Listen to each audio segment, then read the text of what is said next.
ఓం నమ శివాయ. లలితా సహస్రనామ స్తోత్ర పారాయణలో భాగంగా ఈరోజు 15వ శ్లోకం. లక్ష్య రోమలతాధారత సమున్నేయ మధ్యమా స్తనభార ధలన్మధ్య పట్టబంధవలిత్రయ. శ్లోకం యొక్క అర్థం: లక్ష్య అంటే కనిపించేటువంటిది, రోమలత మృదువైన రోమాల తీగ, ధారత వరుసగా అలాగే ఉండేటువంటివి, సమున్నేయ అంటే ఎత్తుగా పైకి లేచిన, మధ్యమ అంటే నడుము ప్రాంతం, స్తనభార వక్షోజాల భారము, దళన్మధ్య రెండు వక్షోజాల మధ్య, పట్టబంధ కట్టేటువంటి వస్త్రపు బెల్టు, వలిత్రయ మూడడుగుల అందమైనటువంటి మడతలు.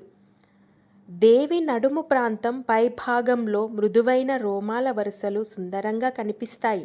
ఆ నడుము చుట్టూ స్తనభారంతో కొంచెం వంచి బెల్టుతో అలంకరించబడిన చోట 3 అందమైన మడతలు ఏర్పడి మరింత ఆకర్షణీయంగా మెరిసిపోతాయి.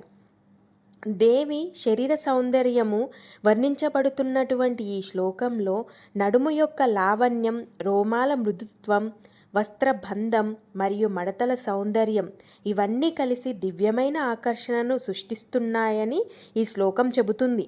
ఈ శ్లోకం యొక్క అర్థం మీకు అర్థమైనట్లయితే వీడియోని లైక్ చేయండి, అలాగే మీ మిత్రులకు షేర్ చేయండి. మరిన్ని లలిత సహస్రనామ శ్లోకాల యొక్క అర్థం తెలుసుకోవాలంటే నా ఛానల్ని సబ్స్క్రైబ్ చేసుకోండి. ఓం శ్రీ మాత్రే నమః.